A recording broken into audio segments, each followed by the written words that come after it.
Children, আমরা আজকে পড়ব সমাস। আমি তোমাদের প্রতিবেদন পড়াচ্ছিলাম, নিশ্চয়ই মনে আছে। তা প্রতিবেদনে কিভাবে প্রতিবেদন লিখতে হয় সেটা সম্পর্কে তোমাদের বলেছিলাম এবং যথারীতি প্রতিবেদনের ওপর একটা পোস্টও পাঠিয়ে দিয়েছি। আমরা আজকে সমাস পড়ব। আর আগের দিন আমি তোমাদের সমাস কিন্তু শুরু করেছিলাম। তাহলে চলো আমরা একটু সমাসটা পড়ি। তোমাদের সমাসের এবার মানে ক্লাস 9-এর হাফ ইয়ারলিতে একটা সমাস আছে। যাই হোক, এখন আগে আমরা প্রথমে সমাস পড়ব, কাকে বলে, তারপর সমাস ব্যাপারটা কি, সব কিছু পড়ার পর তারপর আমরা সমাসের প্রকারভেদে যাব। তাহলে সমাস কথাটি অর্থ হচ্ছে সংক্ষেপীকরণ, অর্থাৎ ছোট করা ব্যাপারটা। পরস্পর অর্থ সম্বন্ধযুক্ত দুই বা তার থেকে বেশি পদ যদি একত্রিত মিলিত হয়ে কোনো সংক্ষিপ্ত আকারের রূপ নেয় তাকে আমরা সমাস বলি। অর্থাৎ সমাসে কি হচ্ছে, পরস্পর অর্থ সম্বন্ধ মানে দুটো শব্দ যারা পরস্পরের সঙ্গে মিল আছে বা কোনো অর্থ সম্পর্ক আছে, সেরকম শব্দ যদি একত্রিত হয় বা মিলিত হয়ে একটা সংক্ষিপ্ত রূপ নেয় তাকে আমরা বলি সমাস। যেমন ধরো, বিদ্যার নিমিত্ত আলয়, আমরা সমাসবদ্ধ পদ করে বলছি বিদ্যালয়। মানে আলয় মানে বাড়ি, পড়াশোনার জন্য যে বাড়ি তাকে আমরা কি বলছি, বিদ্যালয়। তারপর যেমন ধরো, বিনা পানিতে যার, বিনা পানি, বিনা মানে বাদ্যযন্ত্র বিনা, পানি মানে হাত, হাতে বিনা আছে যার, কার হাতে বিনা আছে, বিনা পানি, অর্থাৎ দেবী সরস্বতীর হাতে। তাহলে আমরা দেখছি যে এই যে সংক্ষিপ্তকারে আমরা একটা নতুন শব্দ পেলাম, যেই শব্দটি কিন্তু আগের শব্দ দুটোর সঙ্গে কানেক্টেড বা সম্পর্ক যুক্ত। তাহলে আরেকবার বলি, পরস্পর অর্থ সম্পর্কযুক্ত দুই বা তার বেশি পদ একসঙ্গে মিলিত হয়ে সংক্ষিপ্ত আকারে যে রূপ নেয় তাকে আমরা বলছি সমাস। এবার সমাসের কিছুটা আমাদের একটা জিনিস মনে রাখতে হবে। যেমন প্রথমে আমি যেই কথাটা বললাম না, যে পরস্পর অর্থ সম্পর্ক থাকতে হবে। যদি অর্থ সম্পর্ক না থাকে তাহলে কিন্তু সমাসবদ্ধ পদ হবে না। যেমন ধরো একটা লাইন আমি বলছি, শৈবাল দিঘিরে কয় উচ্চ করি শির, লিখে রেখো এক ফোঁটা দিলেম শিশির। তাহলে শৈবাল দিঘিরে কয়, শৈবাল মানে শৈবাল এবং দিঘি, শৈবাল মানে শ্যাওলা, দিঘি মানে তো জল। তাহলে এই যে শৈবাল এবং দিঘি এটা কিন্তু পাশাপাশি আছে, কিন্তু কি হচ্ছে, এটা কি সমাসবদ্ধ পদ হচ্ছে? হচ্ছে না, কারণ পরস্পর অর্থ সম্বন্ধ নেই, তাই এখানে কিন্তু কোনো রকম সমাস হয়নি। তাহলে এখন প্রশ্ন হচ্ছে, সমাস ব্যাপারটা কি বা সমাসের কাজটা কি? সমাস যে আমরা পড়ব, কেন পড়ব, সমাসের কাজটা কি? সমাসের কাজ হলো ভাষার যে বাহুল্য তাকে বর্জন করে ভাষাকে অর্থব্যঞ্জক ও সৌন্দর্যমণ্ডিত করা। আরেকবার বলি, সমাজের মূল কাজ অর্থাৎ সমাস আমরা কেন পড়ব তার কারণটা হচ্ছে সব ভাষাকে কি করতে হবে, ভাষার শব্দ বাহুল্য মানে দু তিনটে শব্দ থাকছে কি দুটো শব্দ থাকছে, সে শব্দ বাহুল্য মানে অনেক শব্দকে আমরা বর্জন করছি, করে কি করছি, একটা শব্দে পরিণত করছি এবং তাতে করে যখন আমরা কোনো কিছু লিখছি অর্থাৎ আমাদের যে লেখনী শৈলী বা লেখার স্টাইল তার সৌন্দর্য বৃদ্ধি হচ্ছে। তাহলে এইভাবেই আমরা সমাস করছি। এবার সমাসে পড়তে গেলে আমাদের সমাসের কিছু পদ পড়তে হবে, মানে কিভাবে আমরা সমাস করব সেটা পরে। এই সমাস পড়ার জন্য আমাদের যেমন কোনো একটা কাজ করার জন্য আমাদের টুলস লাগে, যন্ত্রপাতি লাগে। তো ধরো কেউ কোনো একটা কাজ করবে, ধরো কোনো একটা যন্ত্র খারাপ, কোনো একটা মেশিন খারাপ হয়ে গেছে, সেটাকে সারানোর জন্য যেমন কিছু টুলস লাগছে, ঠিক সেরকমই আজকে সমাজ পড়ার জন্য আমাদের পার্টিকুলার কিছু পদের মানে জানতে হবে এবং তাদের সম্পর্কে আগে একটু বুঝতে হবে। তারপর আমরা সমাস পড়ব। যেমন ধরো সমাসের যখন আমরা পড়ব, অর্থাৎ আমরা যে বুঝতে পারছি যে একাধিক পদ মিলে একটা সমাসবদ্ধ পদ তৈরি হচ্ছে। সমাসের এই পদগুলোর কিছু পরিভাষা আছে। সমাসের এই পদগুলির কিছু পরিভাষা আছে। এই পরিভাষাগুলো আমরা প্রথমে এখন পড়ব। এই পরিভাষার টার্মটা হচ্ছে সমাস পড়তে গেলে আমাদের কিছু পদ সম্পর্কে জানতে হবে বা সমাসের কিছু পরিভাষা আছে, এই পরিভাষা সম্পর্কে জানতে হবে, তবেই আমরা সমাস সম্পর্কে বুঝতে পারব। তাহলে প্রথমে আমরা পড়ব সমস্ত পদ ও সমস্যমান পদ। পরস্পর অর্থ সম্বন্ধযুক্ত দুই বা ততোধিক পদ মিলে যে নতুন পদ তৈরি হয় তাকে আমরা বলছি সমস্ত পদ বা সমাসবদ্ধ পদ। আরেকবার বলি, পরস্পর অর্থ সম্বন্ধযুক্ত দুই বা ততোধিক পদ মিলে যে নতুন শব্দটা তৈরি হলো, অর্থাৎ তাকে আমরা বলছি সমস্ত পদ বা সমাসবদ্ধ পদ। তার মানে সমাস করার পর যে পদটা পেলাম তাকে আমরা বলছি সমাসবদ্ধ পদ বা সমস্ত পদ। আর যে সমস্ত পদগুলি মিলে এই সমস্ত পদ বা সমাসবদ্ধ পদ গঠিত হয় তাকে আমরা বলছি সমস্যমান পদ। তাহলে একটু উদাহরণ দিলে তোমাদের কাছে ব্যাপারটা ক্লিয়ার হবে।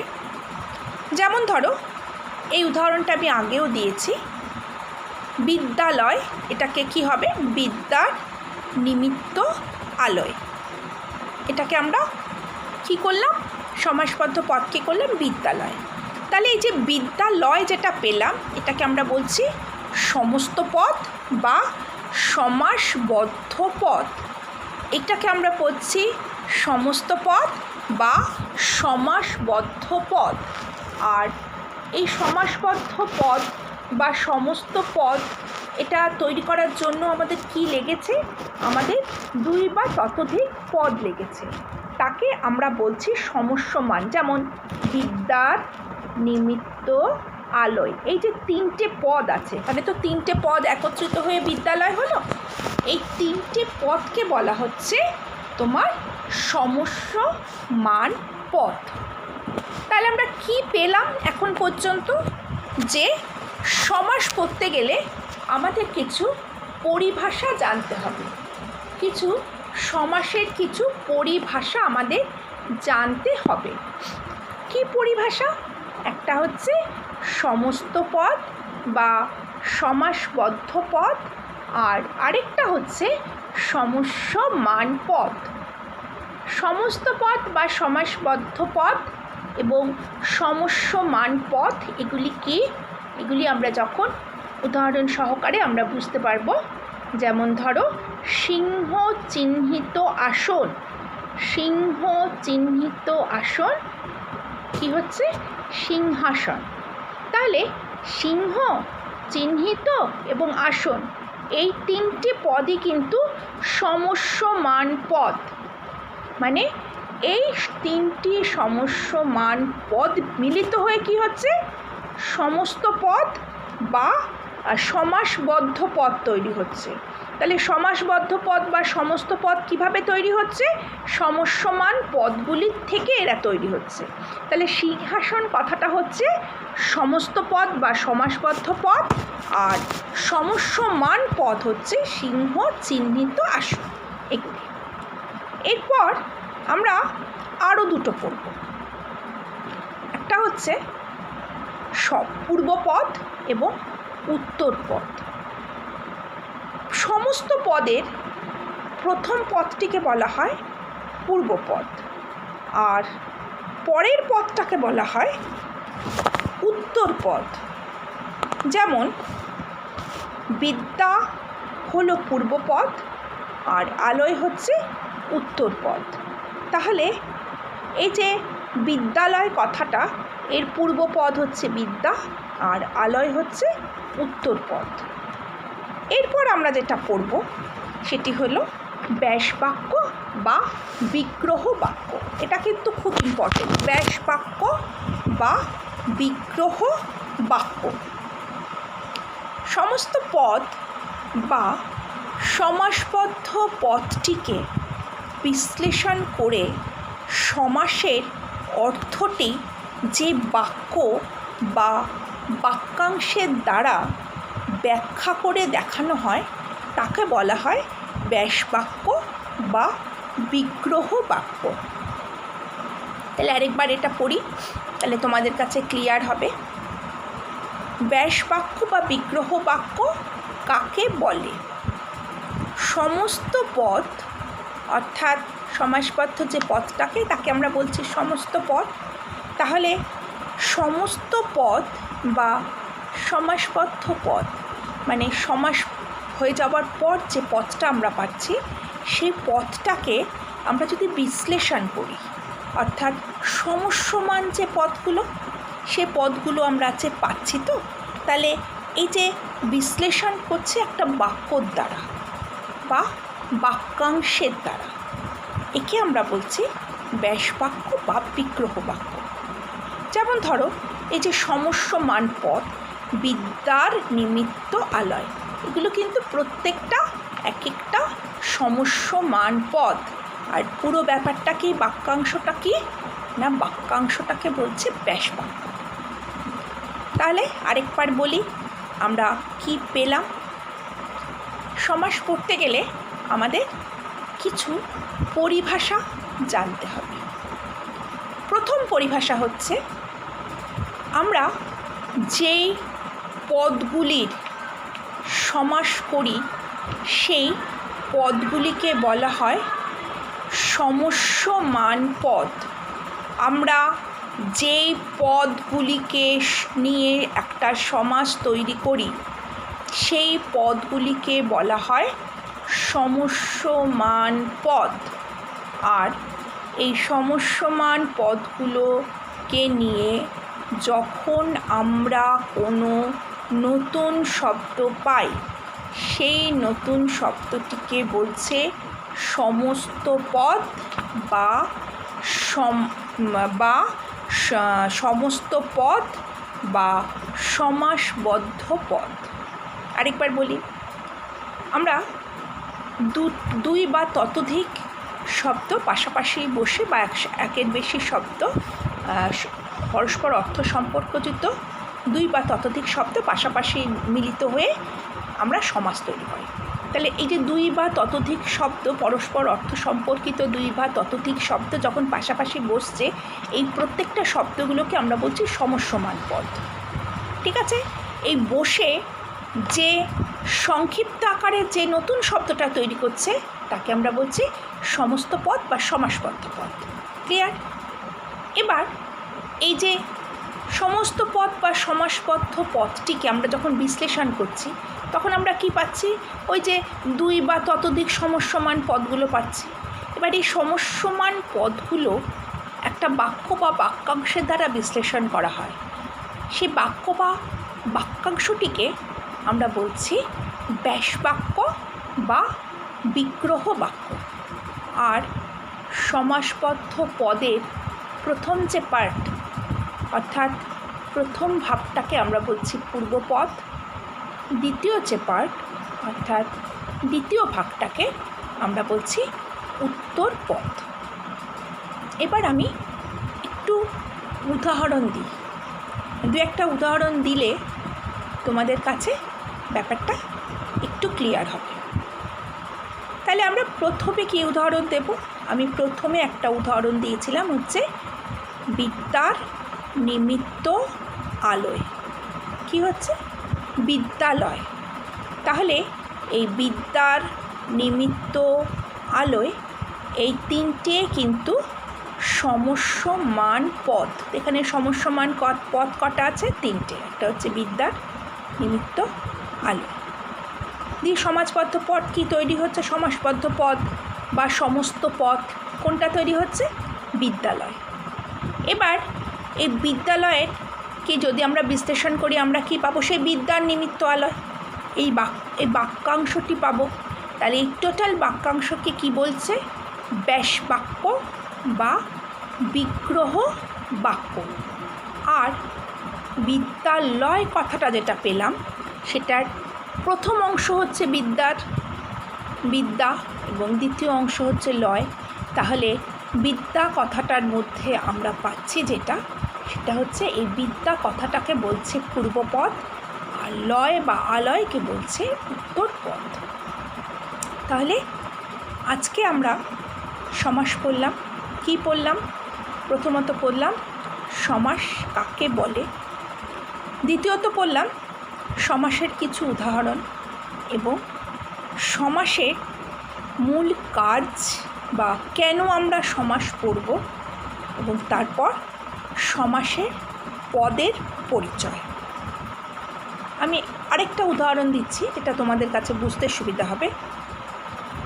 যেমন ধরো পীতাম্বর এই কথাটা। পীতাম্বর কথাটি একটি সমাসবদ্ধ পদ বা সমস্ত পদ। এর সমস্যমান পদগুলো কি কি? পিত, অম্বর। পিত এবং অম্বর এগুলো হচ্ছে সমস্যমান পদ। এর ব্যাসবাক্য কি? পিত, অম্বর, যাহার। এটা হচ্ছে এর ব্যাসবাক্য। আর এর পূর্বপদ উত্তরপদ কি? পিত হচ্ছে পূর্বপদ আর অম্বর হচ্ছে উত্তরপদ। তাহলে আরেকবার আমি পুরোটা বলে দিই, অর্থাৎ আমরা যতটা আজকে পড়লাম সেটি আরেকবার আলোচনা করে দিই। প্রথমত আমরা পড়লাম সমাস কাকে বলে। তাহলে সমাস কাকে বলে কি বললাম? পরস্পর অর্থ সম্পর্কযুক্ত দুই বা ততোধিক পদ একসঙ্গে মিলিত হয়ে যখন সংক্ষিপ্ত আকারে কোনো রূপ নেয় তখন তাকে আমরা বলছি সমাস। যেমন সিংহ চিহ্নিত আসন, সিংহাসন। বিদ্যা নিমিত্ত আলয়, বিদ্যালয়। বিনা পানিতে যার, বিনা পানি। মধু করে যে, মধুকর। ভীম অর্জুন, ভীমার্জুন। ধর্ম কর্ম, ধর্মকর্ম ইত্যাদি। আমাদের এখানে কি মনে রাখতে হবে? পরস্পর অর্থ সম্পর্কযুক্ত না হলে কিন্তু সমাস হয় না। এরপরে আমরা সমাসের কাজ কি সেটা পড়ব। সমাসের কাজ হলো শব্দের বাহুল্যকে বর্জন করে ভাষাকে ঘন পিনব্ধ করা, অর্থ ব্যঞ্জক করা এবং সৌন্দর্যমণ্ডিত করা। আরেকবার বলি, সমাসের তাহলে মূল কাজ কি? ভাষাকে ঘন পিনব্ধ করা, অর্থ ব্যঞ্জক করা এবং সৌন্দর্যমণ্ডিত করা। অর্থাৎ ভাষাকে তার সংক্ষিপ্ত আকারে প্রকাশ করা, ঘন পিনব্ধ করা, সংক্ষিপ্ত আকারে প্রকাশ করা এবং সেই ভাষাকে অর্থব্যঞ্জক মানে সঠিক অর্থ প্রণয়ন করছে কিনা, অর্থব্যঞ্জক এবং তার সঙ্গে তার সৌন্দর্য বৃদ্ধি করছে কিনা। অর্থাৎ সমাজবদ্ধ পদ লিখলে পরে যে কোনো লেখকের লেখার স্টাইলকে আমরা অনেক বেশি আলংকারিক হিসেবে আখ্যা দিই। অলঙ্কারযুক্ত লেখা, যেমন আমরা যদি ঈশ্বরচন্দ্র বিদ্যাসাগর বা পরবর্তীকালে আমরা যদি বঙ্কিমচন্দ্র চট্টোপাধ্যায়ের তোমরা যদি কখনো পড়ো বঙ্কিমচন্দ্র চট্টোপাধ্যায়ের লেখনী, তাহলে দেখবে সেখানে প্রচুর সমাসবদ্ধ পদের ব্যবহার করা হয়েছে এবং তার জন্য বঙ্কিমচন্দ্র চট্টোপাধ্যায়ের লেখার যে শৈলী এবং তার যে অলঙ্করণ, সেটি ভাষার মাধুর্যে এবং সাহিত্যের পরিপ্রেক্ষিতে অনেক সুন্দর বা একটি অনন্য মাত্রা এনে দেয়। তাহলে আজকে আমরা পড়লাম সমাস কাকে বলে, সমাসের পদ পরিচয় কী কী, সমাস আমরা কেন করব এবং তার সঙ্গে সমস্ত পদ, সমসমান পদ, ব্যাসবাক্য, পূর্বপদ এবং উত্তরপদ এগুলি সম্পর্কে আলোচনা।